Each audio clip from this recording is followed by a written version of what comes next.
Compañeros, muy buenas tardes. Antes que nada, muchísimas gracias por estar todos y cada uno aquí con nosotros.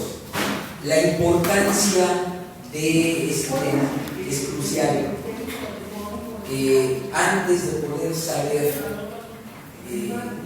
qué es lo que nos está ocurriendo como ciudadanos y como país, necesitamos tener un referente de qué nos ocurrió en el pasado y de cómo está construida nuestra sociedad. Entonces, para ello les voy a pedir una enorme paciencia, porque vamos a hacer un pequeño recorrido, primero por la historia, tocando temas sociológicos, tocando temas filosóficos, tocando temas políticos, pero pues vamos a tratar de no hacerlo aburrido.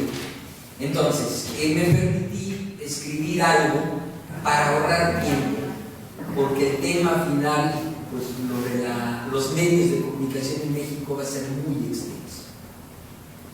Los seres humanos dependemos de nuestros sentidos para tener contacto con el mundo. A partir de ello, hacemos representaciones en nuestra mente, y como cada uno de nosotros tiene una representación de cada cosa, acuñamos para nuestra condición el término subjetivos. Es decir, cada uno va a tener la idea de qué es esto, y si yo les pregunto cómo funciona esto, cada uno va a tener la idea de cómo funciona un teléfono celular.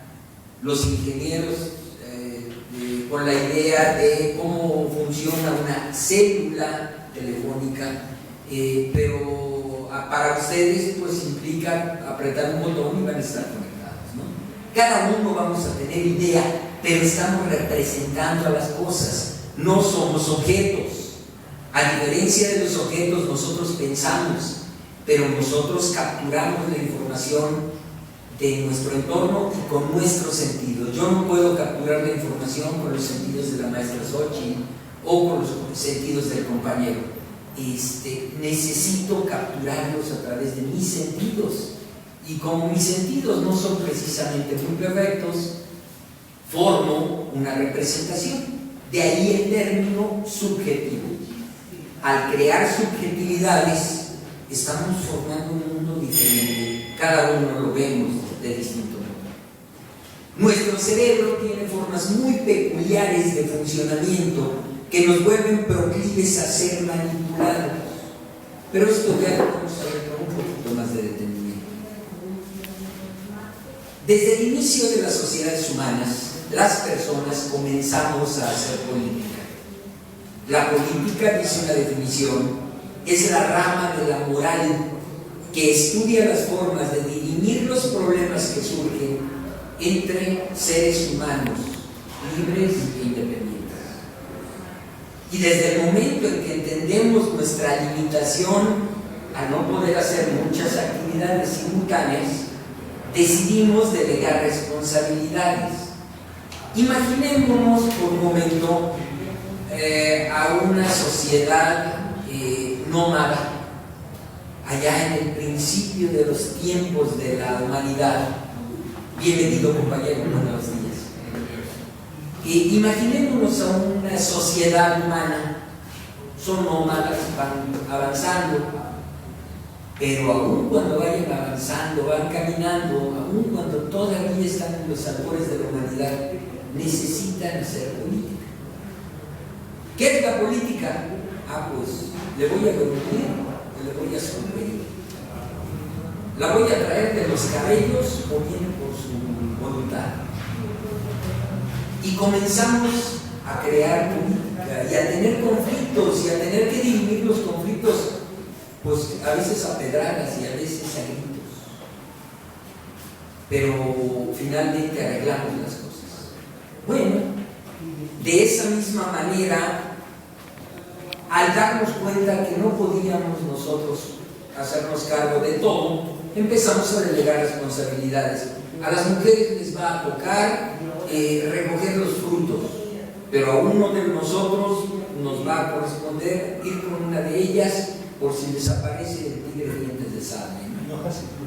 Y así por el estilo. Entonces comenzamos a delegar responsabilidades. Ahí nacieron las instituciones. Muchos de nuestros compañeros de lucha en otros frentes han llegado a decir al diablo con las instituciones. Sí, instituciones corruptas.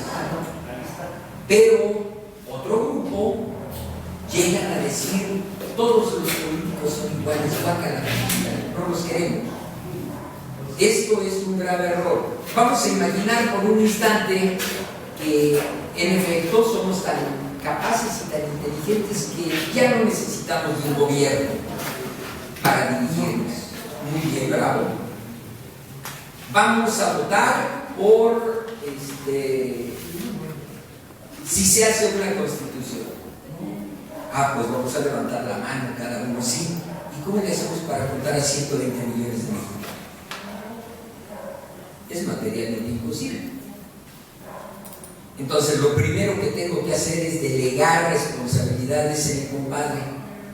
El compadre y sus parientes van a hacernos favor de ir cada pueblo por pueblo a contar las manos alzadas. Pero pues no va a ser suficiente. Entonces tenemos que hacer más grande esa institución. Pero una institución es necesaria. Sin las instituciones no sería posible la vida misma. Y esto tenemos que entenderlo. Pero, delegamos responsabilidad sobre un tipo, el más fuerte del grupo, para que nos cuide de los depredadores. Pero a la par de este hombre surgió otro, no menos vival, que dice: yo los voy a cuidar de esos dioses que no se ven, pero aunque no lo crean, el rayo cae porque Dios así lo determina. Yo platico con los dioses. Entonces ahí nacieron los brujos, que son los antecesores de Norberto Rivera, y ellos pues aprendieron a vivir a costillas de los demás. Pues con el tiempo, al irnos volviendo sedentarios, ya teníamos una cueva que nos cubría o una casa, pues ya no necesitábamos de esos que nos protegieran. Pero ellos empezaron a afinar las técnicas de manipulación para decir: oye, si tú no dices que no necesitas de mí, Dios te va a castigar, aguas. Y en efecto, empezaron a aliarse incluso, y de ahí devinieron reyes y papas. Y desgraciadamente la manipulación de las conciencias a cada uno de nosotros.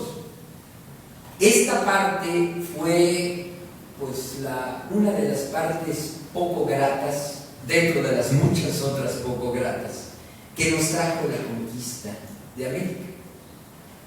Hagamos un recorrido. ¿Qué pasaba aquí en México? Antes de la llegada de los españoles, los mexicanos convivíamos con el entorno natural sin depredarlo, sin sobreexplotarlo. Teníamos gobernantes que comprendían la ética como forma de mandar obedeciendo. El término Tlatoani significa literalmente el que tiene la voz, aludiendo con ello a que el güey Tlatoani atendía a lo que determinaba el Consejo de Sabios Tlamatimine, igual que todo pueblo en la actualidad. Quienes mandan son el consejo de ejidatarios, y no es ejidatario el que no tiene un título de propiedad. Pero no hay un mandamás. por ahí se llega a nombrar a algún cacique, pero el cacique se pone y en caso dado se le pone. La cosmovisión mexica involucraba a sus deidades entre lo vivo. Ometecutli, el señor dual, la fuerza creadora, había engendrado a 4 deidades, símbolo de los 4 elementos: Quetzalcóatl el viento, Huitzilopochtli el agua, Xipetotec el fuego y Tezcatlipoca la tierra. Y de ellos todo nacía, crecía y les era dado. Así, cuando un indígena nos dice: es que mis dioses me dan de comer, pues es cierto. El maíz que nos da Xilonen es gracias a Xipetotec, el fuego del sol, pero el viento de Écatl, Quetzalcóatl también participa en él. Y lo mismo Huitzilopochtli, sin él sería imposible. Y del mismo modo, también necesitamos de uno de los más importantes, Tezcatlipoca, el señor de la tierra. Con la conquista, además de las enfermedades, la sustitución teológica y la depredación de todos los órdenes culturales, adquirimos también los traumas del conquistado y trocamos nuestra cultura. Imaginemos por un momento una escena familiar posterior a la conquista. El español, traído aquí para depredar y adueñarse del oro, él le llamaba eufemísticamente hacerse de una heredad, hacerse de una hacienda. Amaba y añoraba lo hispano, sus campiñas, sus viñedos, sus caballos, sus olivares, sus mujeres, su cultura, mientras despreciaba lo existente aquí. Consideraba a los mexicanos como bestias sin alma. Sería hasta 1537 cuando el Papa Pablo III emitiría la bula papal Sublimis Deus, donde otorgaba categoría humana a los naturales de estas tierras. Pero por razones fisiológicas y psicológicas, ese gran español tenía amores con las mujeres indígenas y eventualmente pues de ellas nacería el hijo mestizo. Con el tiempo, este español traería aquí a su mujer de España y tendría hijos con ella, pero entonces para el hijo mestizo, bastardo, no reconocido en la herencia paterna, será importante volverse digno ante los ojos de su padre y copiará a su modo las formas de ser y de actuar y de hacer de su padre. Despreciará a su madre y a todo lo indígena porque su padre la despreciaba. Amará también el cefeo, le gustarán los caballos, e inclusive irá formando pues una figura medio grotesca de todo aquello. De ahí vino el chinaco. Se copiaron los modos de ser del español, pero al estilo mestizo. Y esto no es más que un trauma. Y ese mismo trauma nos hace amar lo extranjero. Nosotros no sabemos de dónde viene, pero seguimos adorando. ¿Qué café quieres? ¿Un café de Coatepec, Veracruz? ¿O un Nescafé? No, un Nescafecito, por favor. Está bien. De ahí nacerá la futura clase media mexicana, con su aspiracionismo, racismo y clasismo. ¿Por qué? Pues porque si yo vengo de allí y quiero olvidarme que soy de allí, pues lo primero que tengo que hacer es no acercarme a esos cochinos mugrosos indios. Entonces, ¿cómo le hago? Si yo soy indio, entonces para no serlo me disocio psicológicamente de ellos. Ahora imaginemos a los Macehualtin, la gente del pueblo que jamás logró mezclarse con los españoles. Pues es una sociedad resentida, herida, excluida.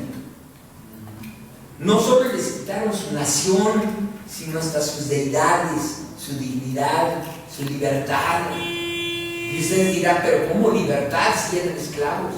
No, en México Tenochtitlan todos iban a la escuela, todos tenían libertades, existía un sistema de clases, de castas, digamos, pero había una igualdad para todos y se gobernaba con sabiduría. Hablar podía significar para ellos la diferencia entre vivir y morir, así que prefirieron callar. Aprendieron a mimetizarse con lo inerte para poder seguir vivos. Pensemos, veamos la escena mentalmente de una mamá mexica que tiene que decirle a su hijo: ¿sabes qué? Tu padre, tus abuelos y todos tus hermanos y yo te hemos mentido. El verdadero Dios es el que dice el Señor Blanco que trae. Porque si no te digo esto, te van a matar, te van a mandar a la hoguera, como Fray Juan de Zumárraga mandó matar a más de 500 indígenas. El caso más sonado fue precisamente el de Carlos Ometoxtli, un indígena muy sabio, pero pues él seguía adorando a sus dioses y se le acusó de idolatría y se le mandó quemar en la hoguera por ese gran pío señor, ¿sí? Y eso sirvió de base para que fuera denunciado al rey, y el rey a su vez envió una carta al Papa y emitió la bula Sublimis Deus. Estas fueron las cosas ocurridas en este país. Pero bueno,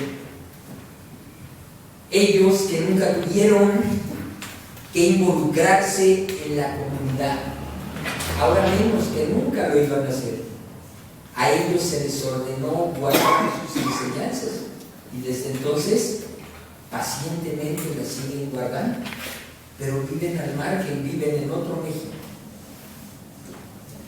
Esa fue la condición de desunión social en la Nueva España.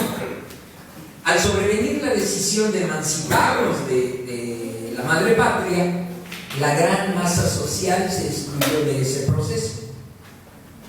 Aquí voy a hacer un pequeño paréntesis. Decía el filósofo italiano Antonio Gramsci que el poder de las clases dominantes sobre el proletariado no solo está dado por el control de los medios de producción, sino también y sobre todo por la reproducción de la hegemonía cultural que ese grupo de oligarcas ejerce sobre todos nosotros a través de 3 vías. La primera, los medios de comunicación; la segunda, la cultura oficial; y la tercera, la religión. Entonces Gramsci sabía bien en qué terreno pisar. El sistema educativo nacional nos ha enseñado que la conspiración de Querétaro de 1810 fue la que culminó en 1921 por la independencia de España. ¿O quién no sabe que fue el padre de la patria, Miguel Hidalgo, el que inició la independencia? Levante la mano el que no lo sepa, ¿sí? Pero resulta que esto es totalmente falso. Lo que realmente detonó la independencia fue la conspiración de la Profesa en 1820. Aquí va un poquito de la historia de este pasaje que no se nos platica. En 1812 se promulgó por primera vez la Constitución de Cádiz. Vino a México y fue anunciada en la Plaza Mayor de la Ciudad de México, y por eso se dio en llamar Plaza de la Constitución de Cádiz, no de México. Esta primera vez que se difundió pues fue en 1812, ya a Miguel Hidalgo. Entonces, y por cierto, alguno de ustedes Habrá de recordar los anatemas que se dijeron en el proceso de excomunión de Hidalgo: malditos sus huesos, sus pestañas, sus dientes, etc. Las uñas. Pero bueno, 1812 se emitió, pero a Fernando VII lo depusieron. Con el tiempo, en 1820, vuelve a subir al poder Carlos, su padre, y él vuelve a emitir por segunda vez la Constitución de Cádiz, la famosa PEPA. Se llama PEPA porque fue promulgada el día de San José. Pero en 1820, ahí sí, ¿en qué cabeza cae? Entonces decidieron encabezar una conspiración, y en la iglesia de la Profesa, en el centro de la Ciudad de México, se llevaron a cabo esas conspiraciones desde el mismísimo arzobispo, y solicitaron que los comandara Agustín de Iturbide. Entonces Agustín de Iturbide comenzó toda esa aparente lucha de independencia. Tomó ya muy cansado a un Juan de Donojú, que llegaba cansadísimo y a unos pocos días de morirse, y pues aquel firmó lo que le dijeron que firmara. Firma la independencia, sí, hombre, la firma. Y después de esto, desgraciadamente, Agustín de Iturbide se entronizó, con permiso del clero mexicano, en el poder del país, como el emperador Agustín I. Entonces, nuestro país no nació como república independiente. De 1821 hasta 1824 tuvimos un imperio, un primer imperio, y eso no debemos perderlo de vista. Se nos ha enseñado otra cosa: nacimos como país independiente, no, perdón. Ahí hay errores, y errores muy fuertes. Pero aquí me quiero detener en otro detalle grave. Dicen que la insurrección fue popular, que las masas se movilizaron porque ya estábamos hartos de España. Oigan, somos el único país del mundo que tiene a sus padres fundadores muertos. El 16 de septiembre de 1810 se levantaron en armas, y desafortunadamente para el 14 de octubre, un año y casi un mes de 1811, 14 de octubre de 1811, las cabezas de Hidalgo, Allende, Aldama y Abasolo estaban pendiendo de cada esquina de la llanura de Granaditas. Yo les preguntaría, si fue una insurrección popular, ¿dónde estaba el pueblo? Entonces, esta insurrección no la hizo. Esta insurrección fue de una élite. El pueblo, desafortunadamente, se ha mantenido al margen del poder en este país, desde antes y desde entonces. Es decir, me refiero a que si de por sí los indígenas no participaban y la clase media suspiraba a través de los vapores de Francia y de España, añorando patrias que no eran suyas, pues aquí mexicanos así como que muchos no había. Eran masoquistas y seguimos siendo. Pero no. Aquí hay una cuestión. Yo creo que el problema no es genético o no es racial, compañero. El problema es que no hemos tomado las riendas del poder. El poder dimana del pueblo, y eso está más que claro. Si todos nos moviéramos, el de arriba se cae. El poder tiene la potencia, pero potencia quiere decir puedo hacerlo y también puedo no hacerlo. Teniendo el pueblo la potencia, delega una potestad, la potestas, y esa potestad otro la toma en nombre de ese pueblo. Lo malo es cuando ese que recibió la potestad se siente con el derecho divino y siente que de él parte una autocracia, que él es el único que cuenta, y entonces nos somete. Yo preguntaría, ¿y por eso el pueblo perdió su poder, su potencia? No. En cuanto el pueblo se mueva, lo vuelve a pedir. ¿Qué pasa en nuestro país? Pues que el pueblo no se mueve. ¿Y por qué no se mueve? Pues porque nos están construyendo ideológicamente a hacernos sentir que estamos felices, que México se mueve, que vamos muy bien. Entonces, como vamos muy bien, no todos nos los creemos. No todos nos lo creemos y por eso estamos aquí. ¿Sí? Pero desgraciadamente, no en balde se gastan 40,000 millones de pesos anuales en publicidad, en propaganda gubernamental.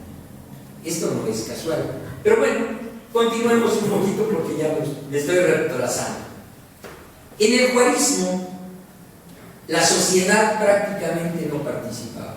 A las elecciones solo tenían acceso alrededor de 10,000 personas. Pensemos que sean 1,000,000 de personas. Triste. Y la mayoría de estas eran conservadoras y poco informadas. Pero en el juarismo no había un país en toda forma, eran muchas provincias. Esto fue lo que recibió Juárez, y en cambio lo que le entregó fue una federación de estados, ya estados que tomaban una determinación y se unían voluntariamente. Años después sobrevino la dictadura del Porfiriato, en la que la sociedad mayoritariamente se hallaba desinformada de lo que ocurría en el país. En aquella época, como en la actualidad, el gobierno, repito esto, como en la actualidad, el gobierno controlaba la mayoría de los medios de comunicación. Las publicaciones que criticaran al gobierno debían ser clandestinas, y por ello la sociedad se mantuvo ignorante de lo que acontecía en el país. De entre los pocos medios que lograron romper ese cerco mediático, destacan El Hijo del Aguizote y Regeneración. El régimen porfirista impulsó también el desarrollo del cinematógrafo, pero este tenía un carácter elitista. Yo nunca he visto a los desarrapados en las fotografías de Gabriel Figueroa o en las escenas de los cinematógrafos. Con la llegada de los medios electrónicos de comunicación, la sociedad, lejos de estar más informada, comenzó a desarrollar una atomización. Pero bueno, me estoy brincando una etapa importantísima en México.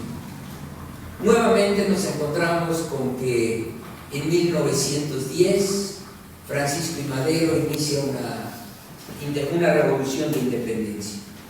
Perdón, un movimiento revolucionario, perdónenme. Y en ese movimiento revolucionario, desafortunadamente, 3 años después, Madero está muerto. Y en 1909, Zapata está muerto. Perdón, 19, es cierto, perdón. Estamos hablando de 10, perdón. 1910, 1919, y para 1923, Villa está muerto. ¿En el 22? En el 23. ¿En el 23? En el 23. Desgraciadamente, aquí, al margen de las fechas, lo triste es que nuevamente los iniciadores de un aparente movimiento de insurrección popular fueron incapaces de tener un grupo de personas lo suficientemente ideologizadas que supieran apoyarles. Somos el único país en que tenemos a nuestros seres muertos, y esto nos debe mover a una gran reflexión. Pero bueno, Ahora sí retomemos el asunto del advenimiento de los medios de comunicación. Pero antes hago otro pequeño paréntesis. El sociólogo Gilles Lipovetsky, un francés, propuso, para entender lo que ocurre en este mundo moderno, un término. El término es postmodernismo. Pues resulta que con ese término Gilles Lipovetsky trata de describir a unos ciudadanos que son narcisistas, es decir, solo piensan en ellos, pero padecen una gran apatía, consumismo, hiperindividualismo psicologista, yo y solo yo. Si alguno lo duda, asómese un poquito a Facebook. La deserción de los valores tradicionales. ¿Por qué le vamos a hacer caso a los viejitos? Están locos, ya son ideas arcaicas. Tenemos que crear lo nuevo nosotros. Y en ese crear lo nuevo andan con la brújula perdidísima. ¿Sí? La cultura de masas, pero con indiferencia. Sí, vamos a una marcha, todos de blanco. Oye, ¿y para qué? No importa, hombre. Vamos a luchar por la paz. Oye, ¿y de qué paz me hablas? Porque la paz comúnmente surge a partir de la justicia. Si yo aludo a la paz, primero tengo que hacer justicia. La paz no viene solita, no es una palomita de la paz. La abolición de lo trágico, esas cosas trágicas no nos gustan, entonces queremos todo alegre, todo simple, todo banal. El hedonismo instantaneísta, queremos darnos placer a cada instante y mientras más se tarde ese placer, menos sirve lo que elijamos. La pérdida de la conciencia histórica, se nos olvida que hubo otros seres que murieron, derramaron su sangre para que nosotros tuviéramos lo que no hemos sabido defender. Todo esto del petróleo no fue solamente un capricho de Lázaro Cárdenas. Esto costó vidas de trabajadores mexicanos, costó latigazos, costó muertes, costó secuestros y asesinatos de hacendados. La pérdida, el descrédito del futuro, la moda y lo efímero, los medios masivos de comunicación, el culto a la ociosidad, la cultura como mercancía, el ecologismo como disfraz, vamos a pelear por los perritos, y la pose social, entre otras, generando una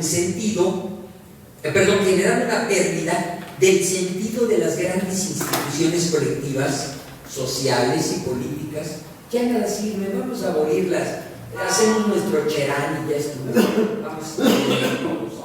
Y una cultura abierta con base en una regulación cool de las relaciones humanas, tolerancia, hedonismo, personalización de los procesos de socialización, educación permisiva, liberación sexual, humor.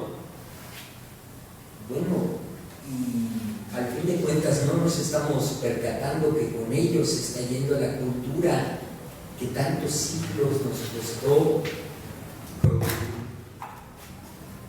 El cambio de modelos posiblemente a los jóvenes les pueda resultar engorroso o novedoso, pero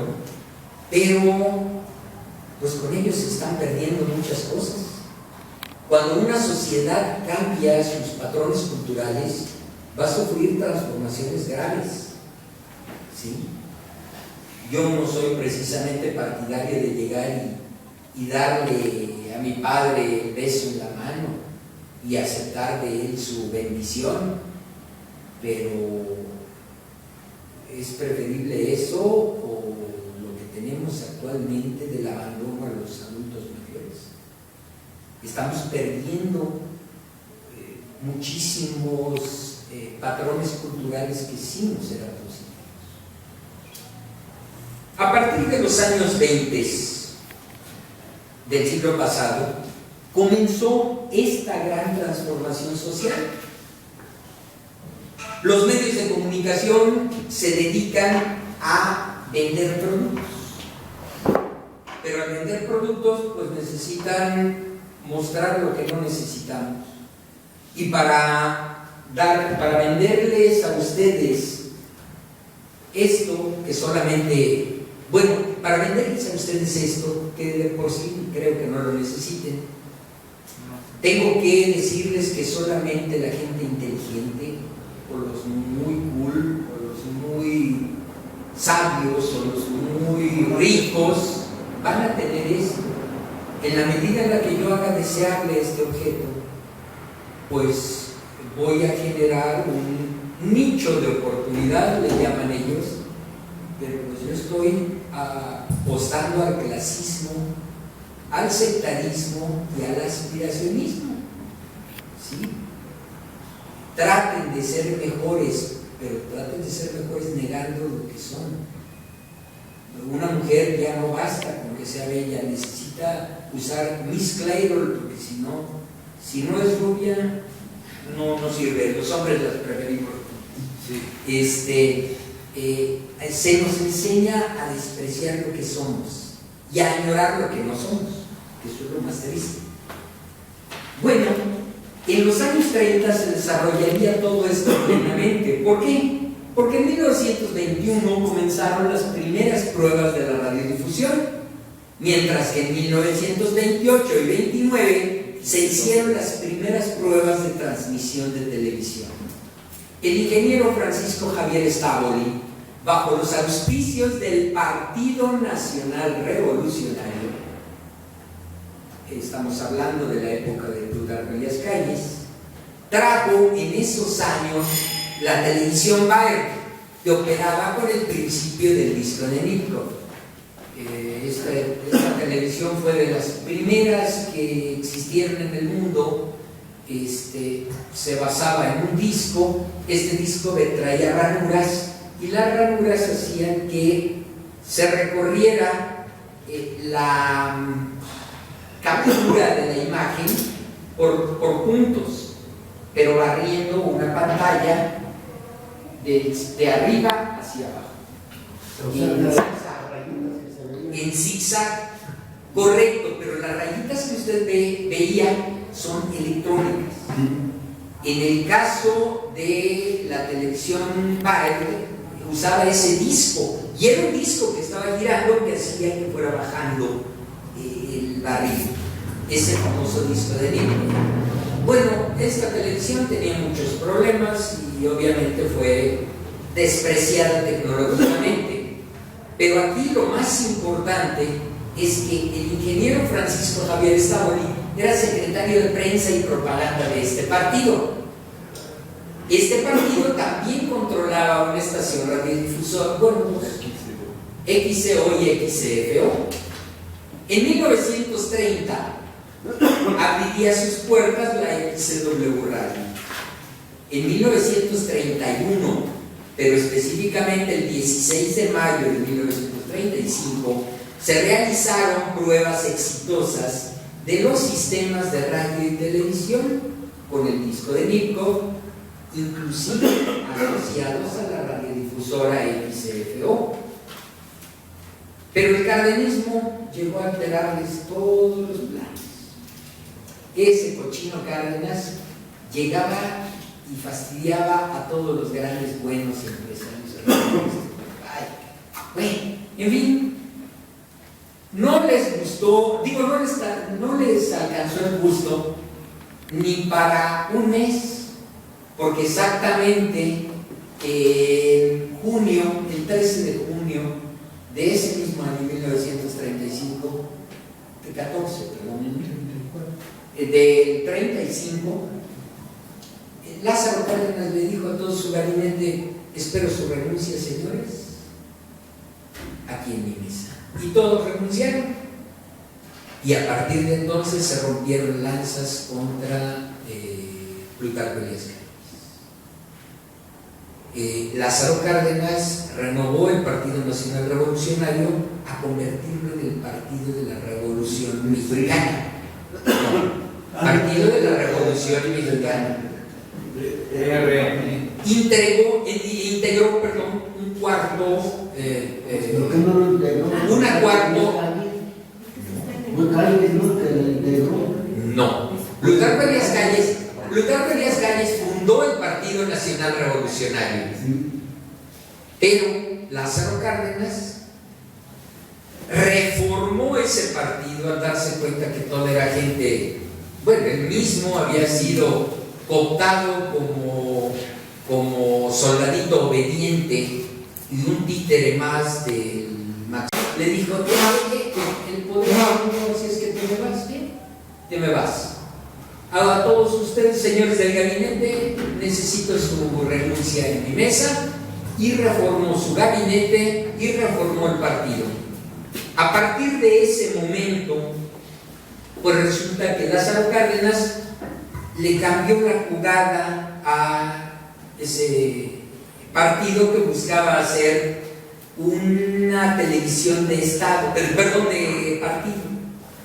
Lázaro Cárdenas convirtió eso en televisión de Estado. Un momento.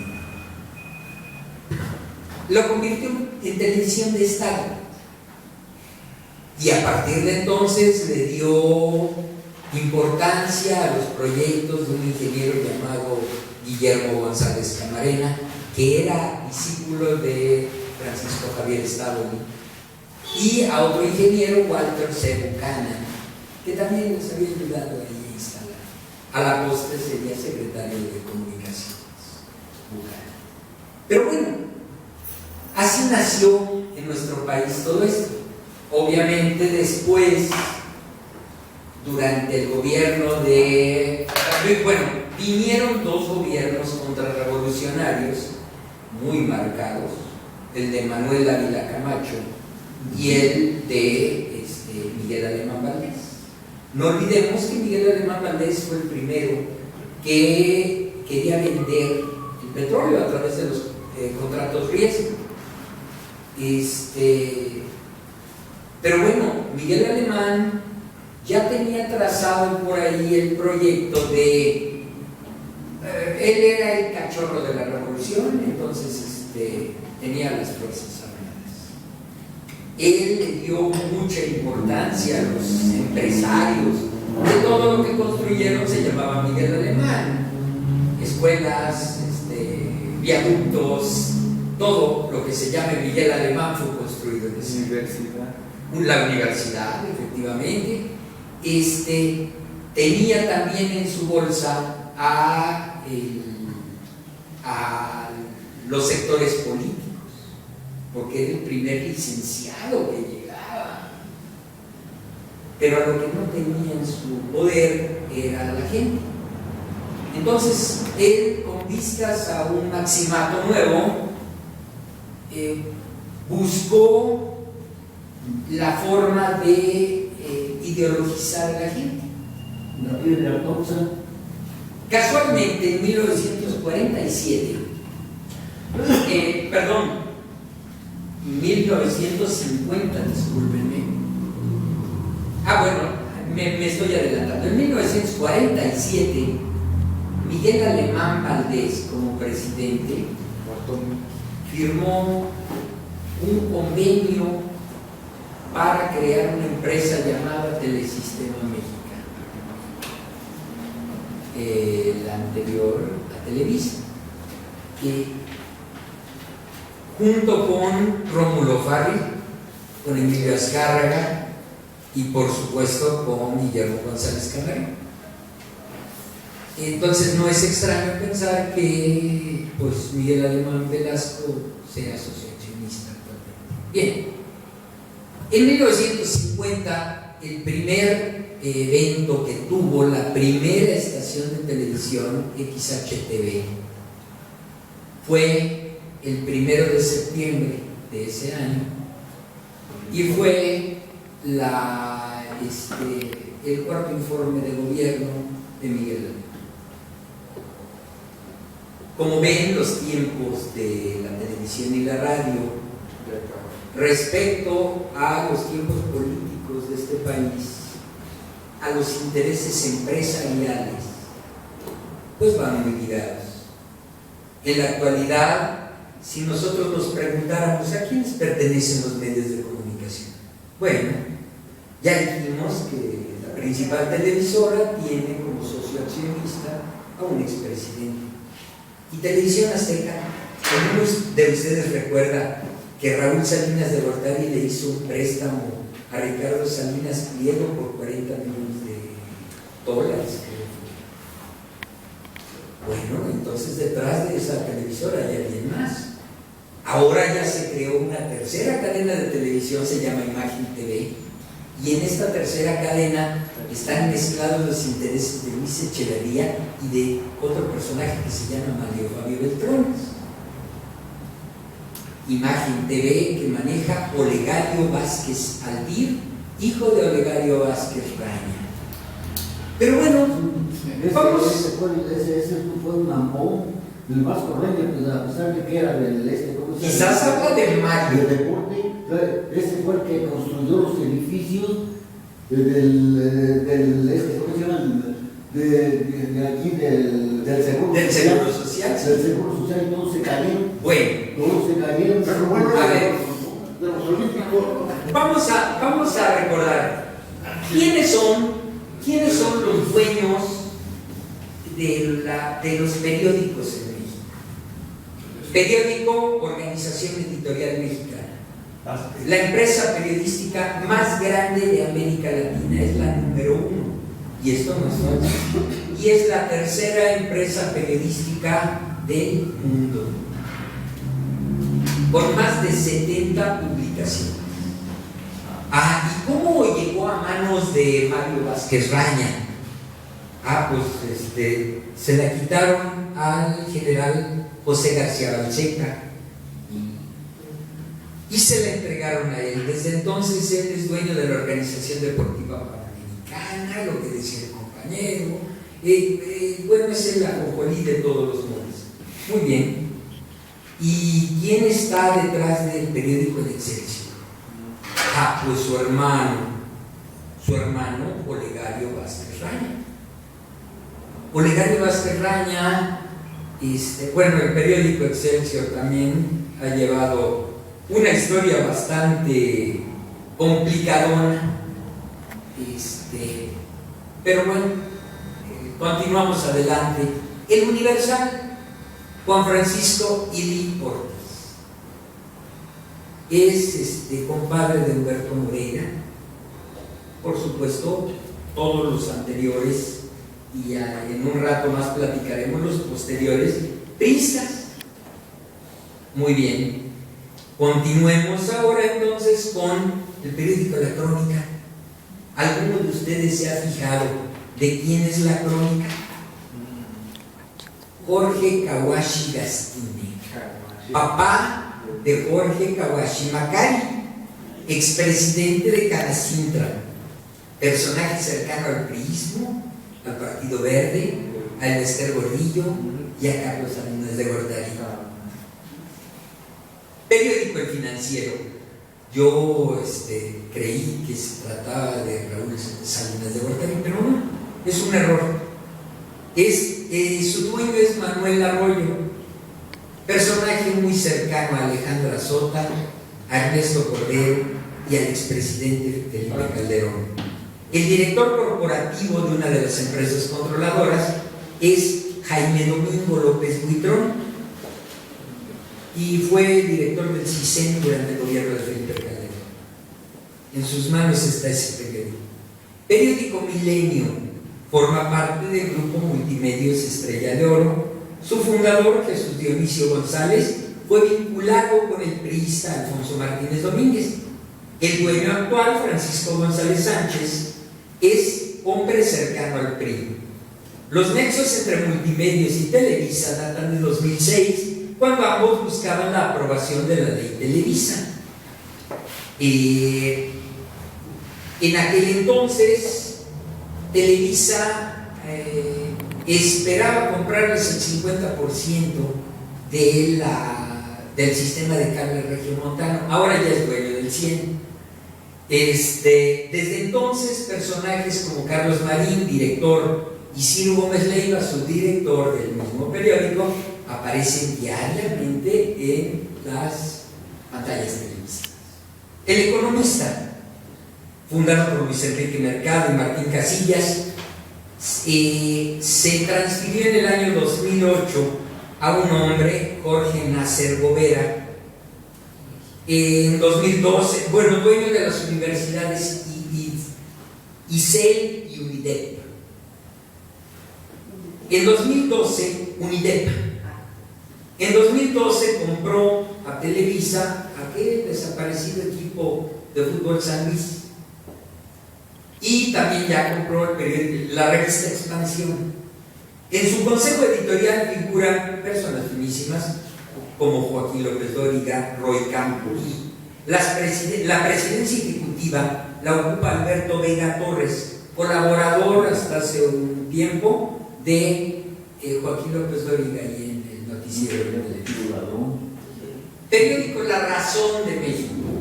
Es un diario fundado por Francisco Tijerina González, pero su actual dueño, Ramiro Garza Cantú, es un magnate petrolero.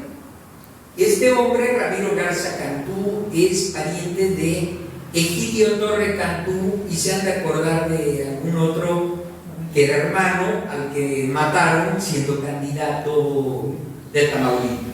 Efectivamente, él pone y depone gente en Tamaulipas. Se dice que cuando le preguntan a Ramiro Garza Cantú si él es de Tamaulipas, él contesta: no, Tamaulipas es mío.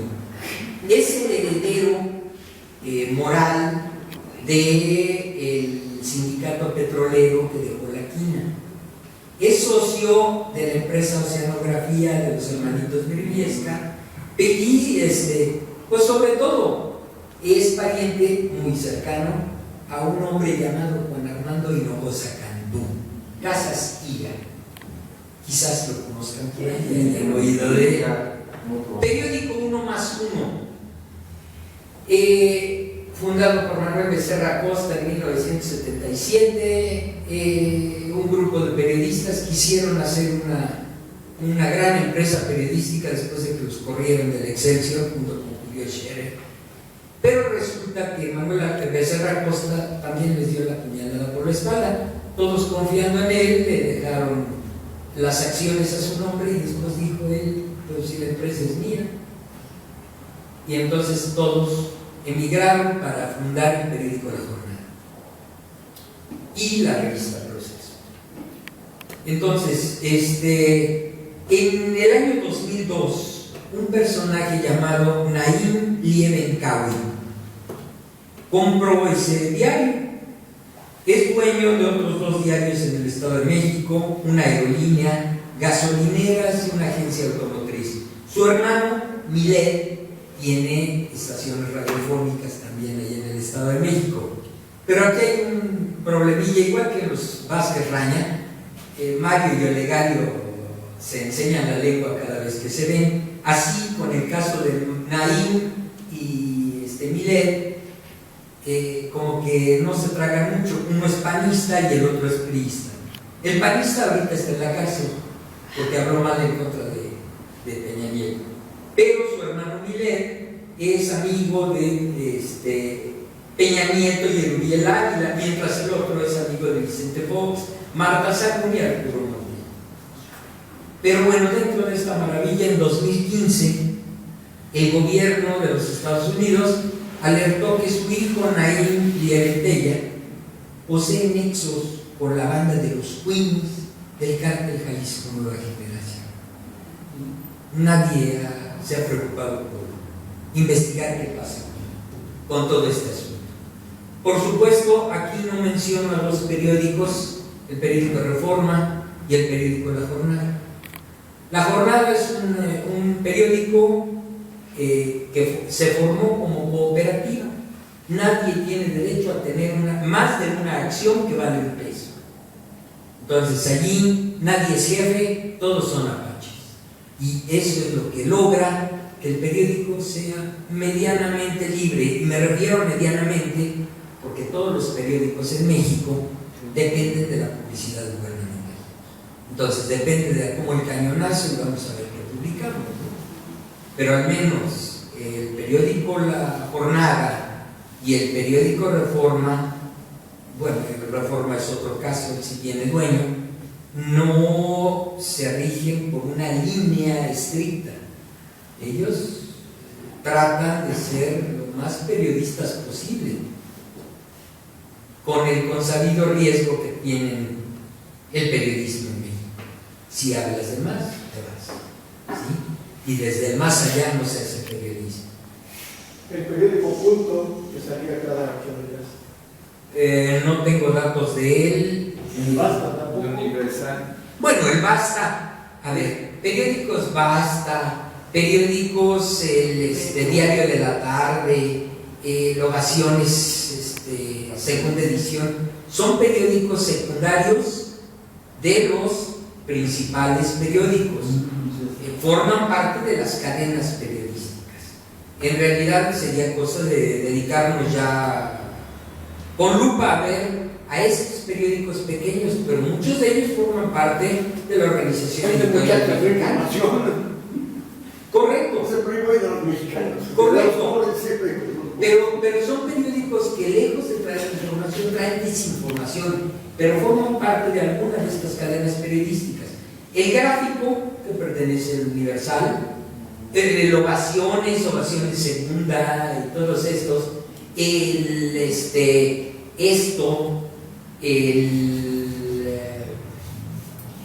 bueno, muchos de estos periódicos, sobre todo de corte deportivo, que edita la Organización Editorial Mexicana, Mario Vázquez Raña. Pertenece a Televisa. Ahora, Sí. no obligadamente. Es decir, ellos forman un núcleo, pero él está identificado con Mario Vázquez Raña, ya ha fallecido, ahora su hija Marisol, no sé. Pero bueno, vayamos a radio. En radio son 10 compañías controladoras de todo México, 10, a lo mucho 12 familias, y estaríamos hablando, pues, encabezar con una empresa llamada Televisa Radio, dueño Emilio Azcárraga, es la más famosa y la de mayor cobertura en la de habla hispana. Se asoció con el grupo Price, pues es muy fuerte. Es donde están inventando Leyman. No, aquí voy. Su primo, Rogelio Azcárraga Madero, es hijo de Rogelio Azcárraga Vidaurreta, y él tiene la organización Radio Fórmula. ¿Sí? Radio Fórmula, pues también es un imperio. Son españoles. De origen, sí, ya no saben. Ahí sí, sería cosa de buscar el árbol genealógico. Son criollos. Pero bueno, el hecho es que ellos también tienen empresas televisivas como Telefórmula. Si bien no están en televisión abierta, sí por cable, sí por satélite. Tercera empresa, MBS Radio, Joaquín Vargas, Adrián Vargas Guajardo. MBS Radio es uno de los grupos más relevantes de radiodifusión de la República Mexicana y cuentan con el sistema de televisión Dish, EXA y todas estas empresas. Existe otra que se llama Asociación de Concesionarios Independientes de Radio, ASIR, el grupo ASIR. Su dueño, Francisco Ibarra, Pancho Ibarra López. Se considera uno de los grupos radiofónicos más importantes de México, con 67 radiodifusoras, entre las cuales 29 operan en AM, 38 en FM, más de 160 emisoras y cubre 28 ciudades en 19 estados del país. O sea, algo pequeño. Pero no olvidemos que también está el Grupo Imagen, Olegario Vázquez Raña. También Vázquez Raña tiene su grupito, ¿sí? Pero además, pues ahora tiene a Excelsior TV en televisión restringida y a Imagen TV en televisión. Grupo Grupo Radio Centro, la cadena organización impulsora de la radio. Pancho Aguirre y Carlos Aguirre Gómez. Sexta cadena mexicana en su ramo. Grupo Radiorama y Grupo Radio Cima. Dueños Trigio Javier Pérez de Anda y Adrián Pereda Gómez. Personas cercanas a Emilio Gamboa. ABC Radio, pues la familia de Mario Vázquez Raña, de la Organización Editorial Mexicana, también tiene sus estaciones de radio. Grupo Radio 1000, Guillermo Salas Vargas, hijo de Guillermo Salas Pero. Y así por el estilo, Clemente Serna Alvear, de Radioprogramas de México, pero esta empresa estuvo controlada en un inicio por Emilio Azcárraga Vidaurreta, Radio de Luis Menchaca. Entonces, estamos hablando de un grupo de empresas, no más de 15 familias, ¿les parece bien? Que controlan toda la información en México. Pues esa es la información que todos recibimos. Ellos, por supuesto, crean algo que se denomina matriz de opinión. Opina Ciro Gómez Leiva, y Ciro Gómez Leiva es reproducido por todos los medios, cada uno de ellos amafiados, para hacer creernos a todos que lo que él dijo es una verdad. Y la verdad, al estilo Goebbels, se reproduce, se repite y la gente termina por creerla. Ahora, yo hablaba en un inicio de esta conversación que iba a platicar respecto a un poco de las debilidades de nuestra mente para aceptar cierto tipo de informaciones. Nuestra mente es muy comodina y esto debemos aceptarlo. Nuestra mente busca ser feliz a toda costa. Mientras más ahorre nuestra mente, más feliz se vuelve. Entonces, si yo a alguien le doy información muy rebuscada, termina hartándose y se va. Pero si yo le doy a la gente información muy breve, muy puntual, esa gente lo recuerda perfectamente. Porque la mente no quiere complicarse. Pues si yo ahorita les preguntara, ¿de quién era la organización Radio Cima? Quizás no lo van a recordar, ¿verdad? Pero les queda claro en manos de quienes estamos, que esto es lo esencial. De la oligarquía. Es una oligarquía y es un grupo que nos está imponiendo una agenda mediática y una agenda cultural. Ahorita, acercándose toda la época de muertos, ellos reproducen el concepto del Halloween. ¿Qué es el Halloween? Bueno, si nos refiriéramos al lenguaje antiguo, al inglés antiguo, tendría que ver con el Hell of Win, el triunfo del infierno. En esa noche se le permite a los espíritus malvados venir a este mundo. ¿Y qué diferencia hay con nuestras noches de muertos? Pues que nuestros festejos de muertos no son de pánico, de miedo, de terror. Nuestros festejos de muertos es recibir a los seres que nos precedieron con todo el cariño, con todo el respeto, con toda la devoción. Les formamos un altar con lo que les gustaba. Y esto, culturalmente, hace un abismo.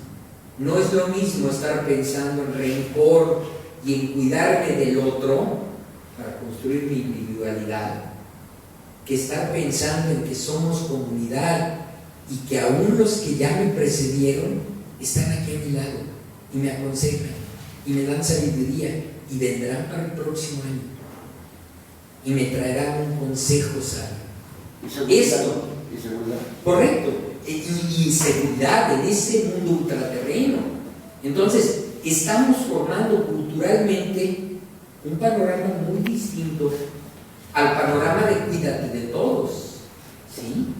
Ahora, nosotros somos especialistas como sociedad en entender lo que es eso de la corrupción, que desde el presidente la tiene, dice, Pero bueno,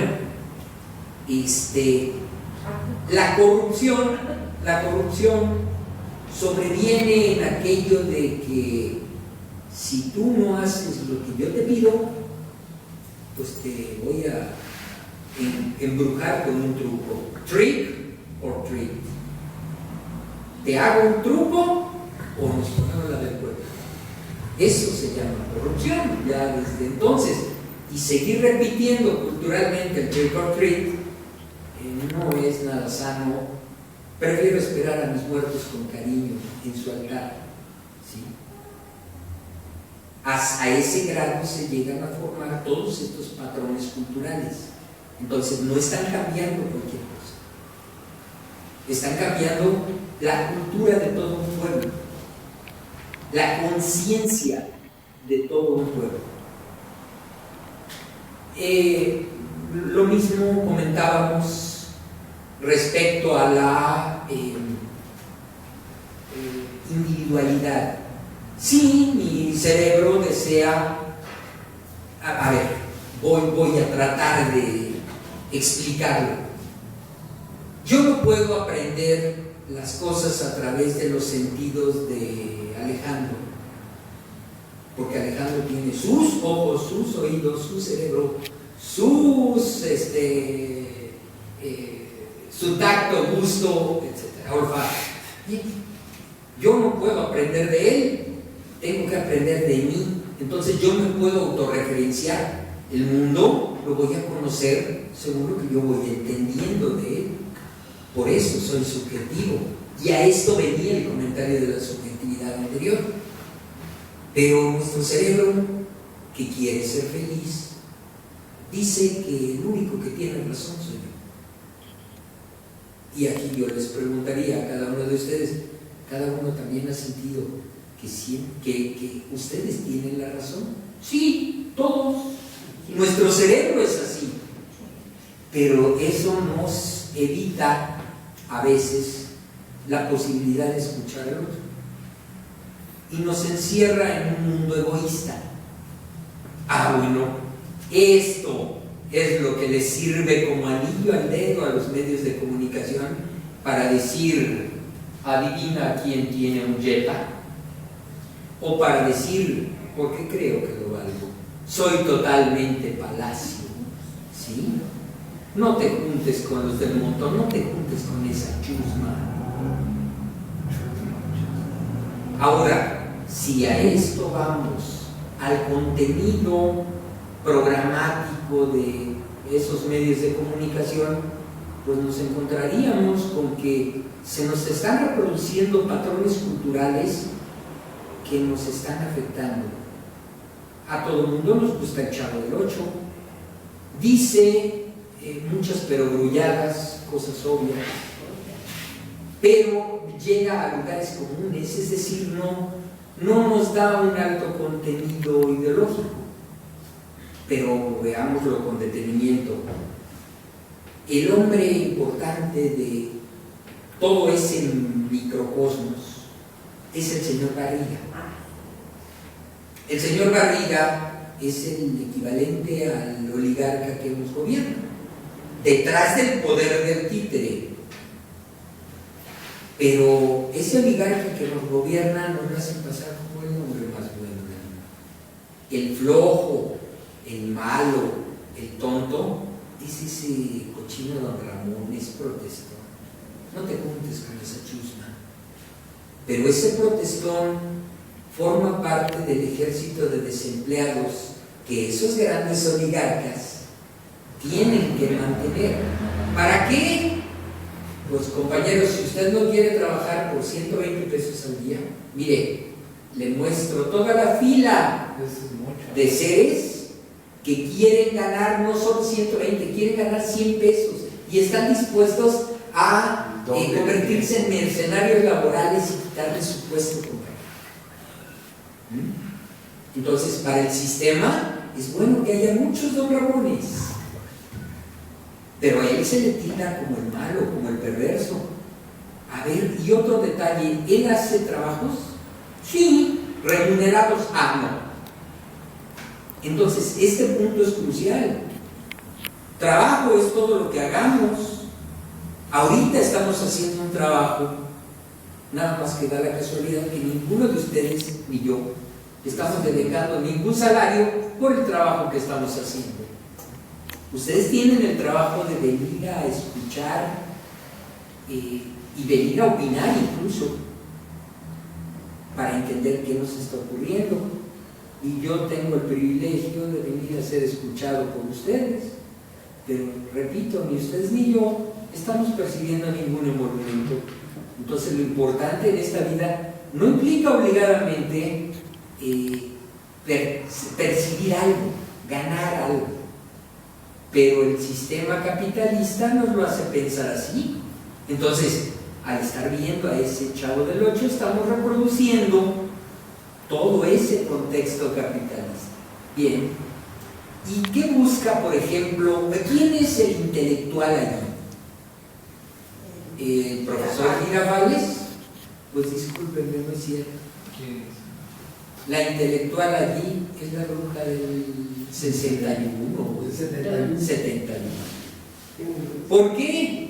Pues porque ella siempre anda con un libro en la mano, porque es tan incomprendida por todos los que viven allí, que quién sabe qué hará, debe ser bruja. Su gato se llama Satanás, creo. Entonces, ella es la verdadera intelectual. Pero existen intelectuales de pacotilla, el intelectual de barrio, el de la cantina, el profesor Girafales, que se hace pasar por esa clase media medianamente ilustrada, estilo Enrique Krause o Carlos Marín, a la que la clase media, que representa a doña Florinda, quiere conquistar. No gusta pasar a tomarse una tacita de café. Estamos viendo todo un microcosmos que nos refleja como sociedad, pero nos está enviando mensajes terribles. Es una sociedad apática. Nadie se ha preguntado dónde vive el chavo. Sí vive en el barril. ¿Qué come? Tortas de jamón. ¿Y quién le da esas tortas de jamón? La Santa Caridad. La mano invisible del sistema ha de ser a cambio de un voto, ha de ser cada 6 años. Para eso le mantienen en ese grado de no. Pero mientras más tonto es más simpático, hombre. Y ese es el mensaje que también se nos está engullendo. Y por eso ese programa es un éxito en América Latina. Porque adolecemos de los mismos complejos y los mismos problemas derivados desde la conquista. Del catolicismo. Porque, pero por supuesto, ¿sí? La sociedad, la clase media, representada por doña Florinda y por Kiko, es una sociedad media acrítica, pero se siente con el derecho, exactamente a eso iba Gina, se siente con el derecho de golpear moral y físicamente al desposeído. Huevones, pónganse a trabajar. ¿Para qué vienen a perder el tiempo aquí? ¿Para qué van a una marcha? ¿Para qué crean comunidad? Enciérrense en sus casas. No se preocupen del mundo de los otros. El que lee poco vive más feliz. Esos son los mensajes que se nos están reproduciendo en algo tan sencillo como un programa de televisión, y detrás de un chiste puede venir la cosa más terrible, porque contra el chiste no hay defensa. Si yo desnudo el chiste y le digo, oye, no, compañero, lo que estás diciendo es incorrecto, me vas a decir, compañero, estás destruyendo el momento alegre. Pero si yo me quedo callado, di por sentado algo que es totalmente falso.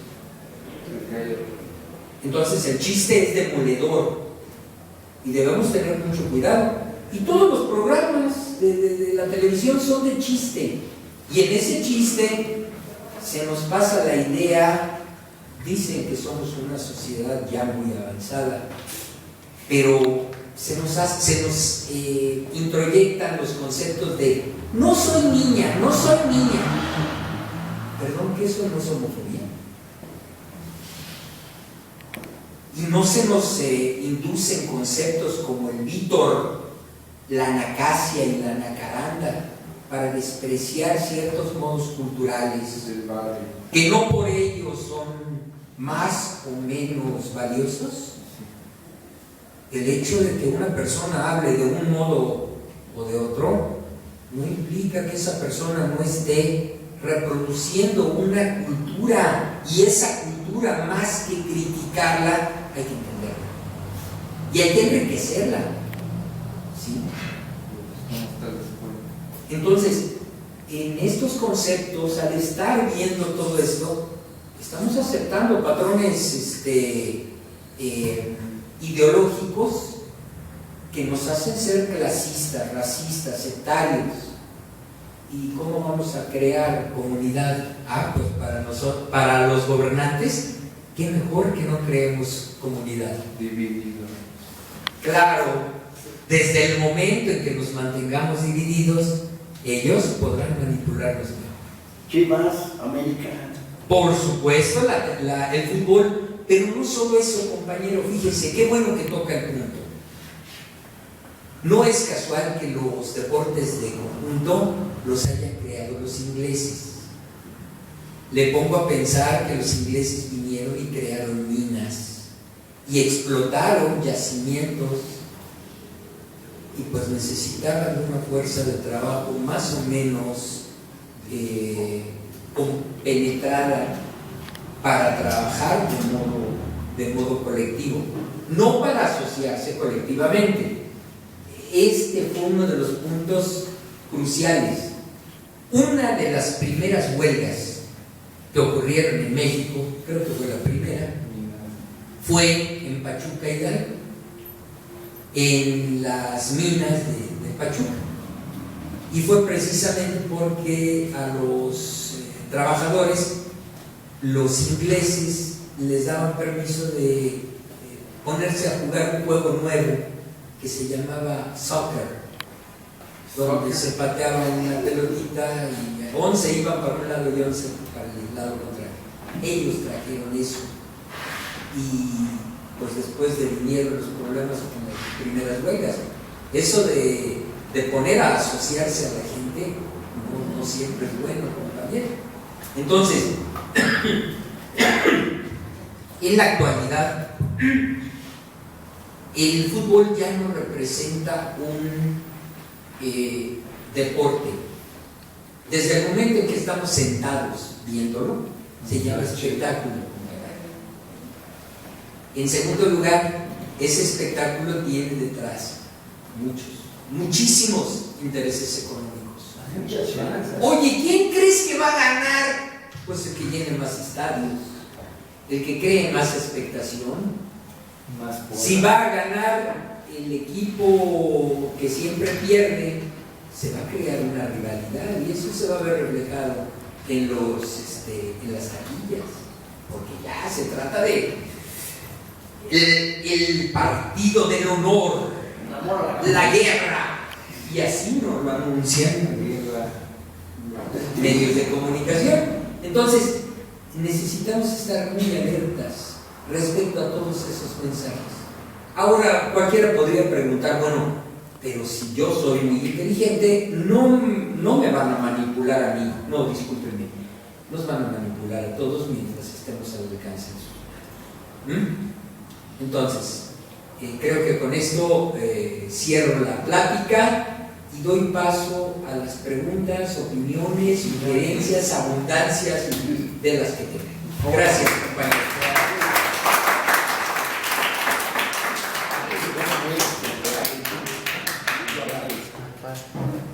Bueno, ¿algún comentario? Bueno, buenas tardes, compañeras y compañeros. Yo me conozco en el Café de Martín con mi esposo. vimos en el hotel, que nos interesó mucho, por eso estamos acá. Y gracias. Le agradecemos mucho a la compañera Martín Gracias. su sapiencia, porque la verdad es que lo personal me despertó la conciencia de que no sé nada. Tengo que volver a leer, no tenemos memoria histórica, ¿verdad? Algo, unos pincelazos. Es cierto, soy maestra, pero yo, por ejemplo, ahorita siempre dije, no, para Hidalgo, de la independencia, ¿no? Por ejemplo, ¿no? ¿Qué cosas más? Entonces yo le agradezco muchísimo a la compañera Martín todo lo que nos dio y que me despertó la cocina de investigar, de leer, porque nos hace mucha falta, ¿verdad? Yo ahorita vi compañeros que sí están enterados de las cosas. Y la verdad que sí, a TEL y los medios de comunicación nos han enajenado, pues aquí os lo doy comentarles, ¿verdad? Y tocamos estudiar. Muchas gracias, compañero. Gracias, maestra. Gracias. ¿Algún comentario, sugerencia, pregunta, alguna duda que haya quedado de lo que nos expuso Luis Martín? Bueno, yo aunando a lo que nos dijiste, Sí. ¿más lejos? No, ¿Más lejos? no estás bien, estás bien. Cuando empezaste a hablar de cómo llegaron los españoles, cómo nos empezaron a imponer sus ideas y religión, y cómo a partir de ahí nos empiezan a hacer que nos odiemos a nosotros mismos. Ya están dividiendo desde el momento en que nos ponen hijos de la noche, porque somos hijos de una violación, quienes tenemos sangre blanca, ¿no? Entonces vinieron ellos, violaron a las indias, pues, y de ahí pues venimos muchos de nosotros. Entonces desde ahí nos empiezan a dividir, desde ahí nos empiezan a hacer que nos odiemos. Ahorita, en la actualidad, se sigue reproduciendo. Los comerciales que nos dicen, por ejemplo, nos venden un desodorante. ¿Para qué? Para que odies tu olor. Quizá tú, como hueles, estás mal. ¿Sí? Toma agua o toma esto que la tele te está diciendo, porque eso es lo que te conviene. Además, eres infeliz porque no tienes estos bienes materiales. Siendo que la felicidad no es más que el momento. Ahorita estamos todos felices porque estamos oyendo una interesante plática. Gracias. Y nos da alegría, nos da felicidad. Ah, no, eso no es. Eso no es la felicidad. La felicidad es que tengas un coche. La felicidad es que te puedas comprar esta ropa del año. Estoy totalmente palacio. Entonces, empiezan ahí a dividirnos desde el momento criollos, españoles, mestizos. Uchi, nomás los españoles somos los buenos, ¿no? Todos ustedes son, como dice el Kiko Chusma. Entonces, lo que está funcionándoles en la tele, por ejemplo, es que está el ejército zapatista, está la protesta de los maestros, está... Cada quien se asume como tener la verdad, y eso, por medio de la televisión, nos impide a todos reconocernos como izquierda y unirnos para estar contra el gobierno, precisamente. Entonces se cuidan de que, no, los maestros son unos flojos, no, los electricistas robaban y no trabajaban, los atendían mal, no, los zapatistas están en su comunidad, pero son guerrilleros. Entonces, tan fácil y tan difícil es que nos unamos todas las izquierdas y sepamos que todos buscamos lo mismo. Es un pueblo feliz, pero nos siguen desuniendo. Eso es frustrante. Perdón, retomo el micrófono. Gina tocó puntos muy interesantes. El doctor Enrique Dussel escribió una obra que me ha parecido maravillosa. La pueden encontrar en PDF en internet porque él retomó su libro. Se llama 1492, hacia el mito de la modernidad. En este libro, el doctor Dussel básicamente expone que a nosotros se nos ha vendido la idea de que cuando vinieron los españoles nos trajeron lo moderno. Nosotros éramos lo viejo, lo arcaico, lo inservible. Pero a ver, ahí hay una confusión grandísima. Entonces, ¿por qué nos llaman el nuevo mundo? Si somos ya lo viejo, ¿por qué somos el nuevo mundo? Primer punto de incongruencia. Nos dan una categoría como de menores de edad y los grandes eran los españoles. Pero curiosamente también ellos no nos vinieron a traer ninguna modernidad. Ellos nos vinieron a traer al contrario, técnicas de depredación. Necesitamos entender qué ocurrió en Europa. Pues comúnmente las tribus nórdicas llegaban y asolaban a los pueblos que estaban hacia las zonas tropicales, hacia el Ecuador. ¿Por qué? Pues porque en las zonas nórdicas no crece ni la hierba. Entonces tropas, grupos mongoles, grupos escandinavos, pues tenían a sus dioses de la guerra, Thor y otros, que les inducían a llegar y depredar a los otros pueblos. Entonces en toda Europa y Asia se empezó a manejar el concepto de depredación, y entonces por razón natural pues muchos de los pueblos comenzaron a crear armas de distintos materiales: hierro, bronce, acero. Correcto, sí, perdón. No era en un orden cronológico. Pero en efecto, se trataba de crear una cultura de guerra. En Mesoamérica no. En Mesoamérica era por el contrario. Cuando alguien llegaba a un sitio geográfico, lo primero que hacían era pedir permiso. Y ustedes dirán, pero qué cosa más absurda, ¿de dónde saca este loco el permiso? Bueno, precisamente el uso de los tambores implica un pedir permiso a los elementos de la naturaleza. Si alguno de ustedes se ha preocupado por ver qué quiere decir un mitote de estos que se organizan aquí en el Zócalo de la Ciudad de México cuando llegan los danzantes, ellos están reproduciendo un saludo a los 4 elementos, a los 4 grupos de la tierra, representación de los 4 elementos de los que estamos compuestos todos. Pero incluso existen testimonios antropológicos donde el asentamiento de los mexicas no llegó nada más así de ya llegamos y de aquí nos gustó. Tenemos que pedirle permiso a los señores de Azcapotzalco, a los tepanecas, ¿sí? Eso de llegamos y ya nos plantamos aquí en Chapultepec, no. A pedir permiso y después hacernos dignos, casarnos con alguien de la tradición toltecayotl para ahora sí tener un poco de ascendiente y decir soy de clase real, ¿no? Que también esto habla de una cierta alcurnia, pero en el concepto mexicano había otro tipo de patrones culturales. Tenían a un grupo de personas, los tlamatini o tlamatinime en plural, que son los hombres sabios de la comunidad. Esos hombres sabios eran los que se reunían a hacer poesía, y uno de estos tlamatini más famoso fue Nezahualcóyotl, el famoso rey poeta. Y no se llegaba a ser tlamatini nada más porque sí.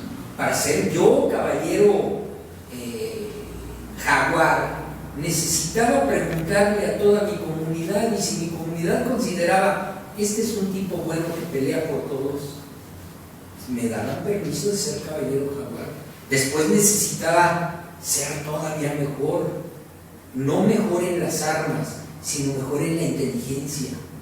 Y me daban permiso de ser caballero águila. Y si era eso, después, mucho después, se me daba, conforme a méritos, un asiento en el Consejo de Ancianos, en el Consejo de Tlamatquini. Así es que no estamos hablando de tribus bárbaras. En el Mexico Tenochtitlán, fíjense, consistían en un lago. Y el lago, cuando llegaron los españoles, no estaba sucio, no había sido sobreexplotado, no había sido depredado. Las calles estaban limpias y todas bien alumbradas, según testimonios de Bernal Díaz del Castillo. Todos en México iban a la escuela.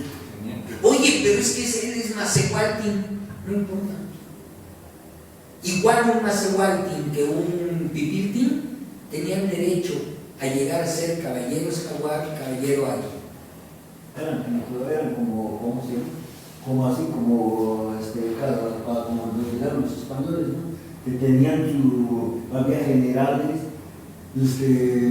había capitanes, había como el capitán Hernán Cortés, creo que era un capitán general. Bueno, aquí era más o menos así. Aquí la cuestión básica es que tenían una organización social maravillosa. Todos trabajaban para todos, ¿sí? Y por eso puse como ejemplo la palabra Tlatoani. Tlatoani viene de Tlahtoli. Tlahtoli es la voz, el que habla. Tlahtoli quiere decir palabra. Tlatoani es el que tiene la palabra. Huey Tlatoani, el gran señor que tiene la palabra. Y esto no lo hemos entendido. A nosotros nos lo traducen como el emperador Moctezuma. No, espérate. Emperador es aquí, no. Y aún en la actualidad, vayamos a cualquier pueblo, San Gregorio, a Chalcusco,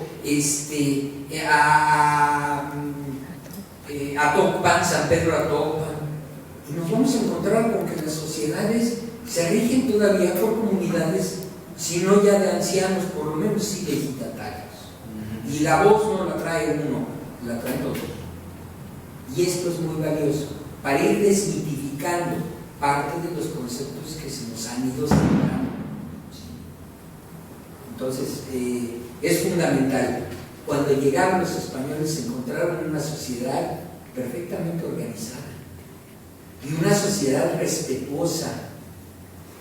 ¿Cuál fue, ahorita me hiciste pensar, Gina, en el gran dilema del emperador Moctezuma? Le avisan que ya llegaron unos personajes por el oriente y que vienen en nombre del Dios verdadero. Primero, pues él se informa y le dicen que son blancos, y el único Dios blanco que tienen es Quetzalcóatl, Quetzalcóatzin. Pero Quetzalcóatzin se fue por el oriente y está regresando por el oriente. Dicen que sus pieles son tan blancas como el dios Iztacl. Deben ser dioses. De esos no conocemos aquí. Pero aparte, son veloces. Dicen que traen animales veloces y se vuelven tan veloces como Ejecatl. Y vienen por el oriente, ¿no? Entonces, si es Ejecatl, Quetzalcóatl, seguro. Muy bien. Ahora, ¿cómo le hacemos? El Dios viene y me va a pedir que le deje su lugar. ¿Y si no es el Dios? Entonces lo primero que voy a hacer es pedirle al Dios que amablemente se vaya, que aquí le hemos estado cuidando las cosas y todo va bien. ¿Y si no es el Dios? Si es el Dios y lo ofendemos, todos los mexicanos vamos a morir. Porque por la ofensa a los dioses ya hubo un cataclismo y en algún sol acabaron hasta con el último de los Macehualtin. Entonces, no podemos arriesgarnos a hacerle una ofensa a Dios. Pero si no son dioses, voy a entregarle el gobierno a alguien que no lo es. Entonces, ¿qué hago? Y en esa disyuntiva estaba Moctezuma. Pues si la cosa no era sencilla, si Moctezuma fuera de los que piensa por él mismo, pues él llega y pacta, pues sí, mira, llega, hombre, aquí te los tengo controladitos. Pero no, él gobernaba, él mandaba obedeciendo, no mandaba mandando. Y se nos hace creer que él mandaba mandando. Entonces, son puntos que aparentemente son muy sutiles, pero son trascendentes.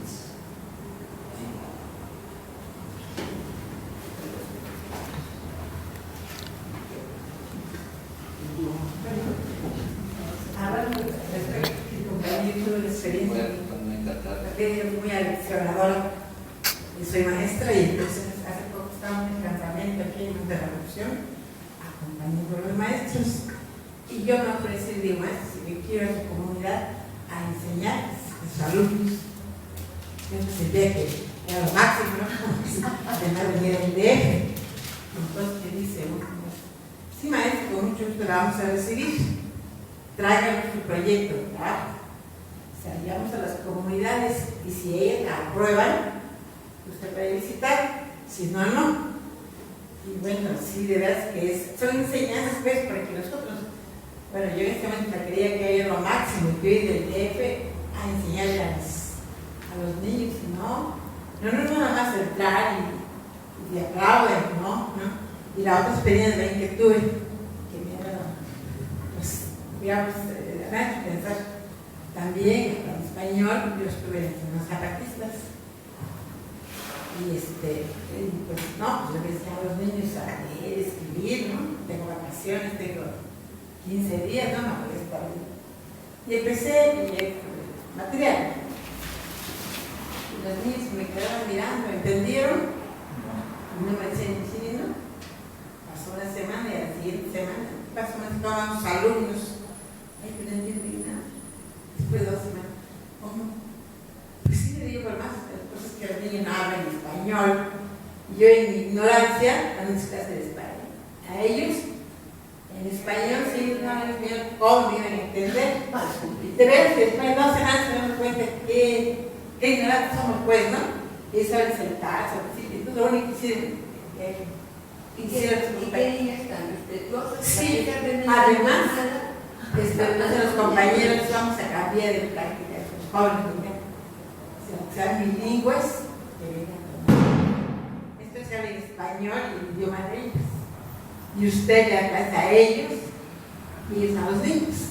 Revisen una cosa tan sencilla como yo no la entendía hasta que, pues en mi primera cara me dijeron esto, yo no hablo en español.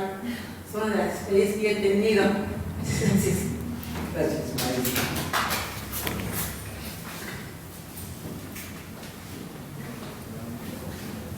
Agradecer, buenas tardes, Luis Martín, por tu ¿Qué tal? exposición muy enriquecedora y haciéndole bueno, para no extenderme, porque sí son comentarios de tres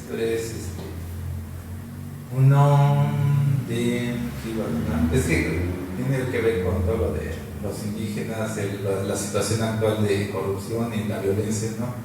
Así de que habías comentado que la mente o el cerebro, como habías dicho, siempre quiere estar en un estado de alegría, ¿no?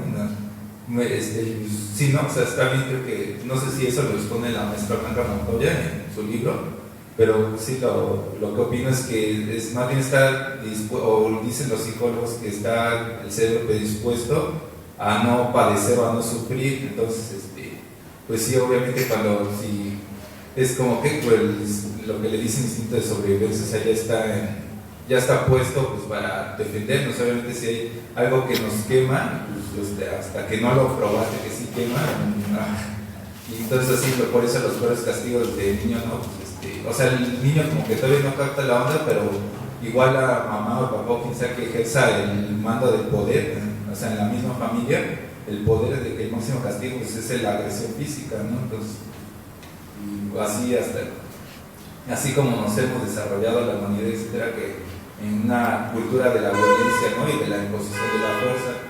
Ajá, entonces, pues sí, que para eso, como dice aquí el compañero Alejandro, que se inventaron las leyes, las reglas sobre las instituciones, o lo que habías dicho al principio, las instituciones, que si no, no nos podríamos poner de acuerdo, ¿no? Porque entonces cada quien estaría poniendo su poder, su feudo, ¿no? Entonces lo que sigue pasando actualmente, ¿no? Que lamentablemente, pues, o sea, todo está así, en conjunto dado para que se ejerza un poder obediencial desde arriba. Horizontal, ¿no? Vertical. Vertical, perdón, de arriba para abajo. Vertical de arriba abajo. Perdón, sí. Ajá, entonces, sí, y entonces por eso, pues, sí, que destruir la educación, que no nos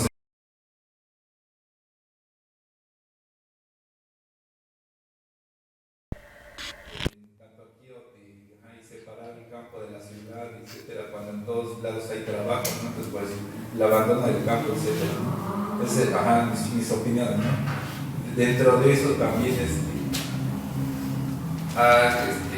pero no preguntarte, no sé si te enteraste de que había alguien, no he checado bien no sé si sea reportado, pero sé de que ahora ya no es el comandante Marcos, ahora se cambió de nombre a Galeano, y que iban a formar un partido, ¿no? Para hacer el partido indígena. Sí.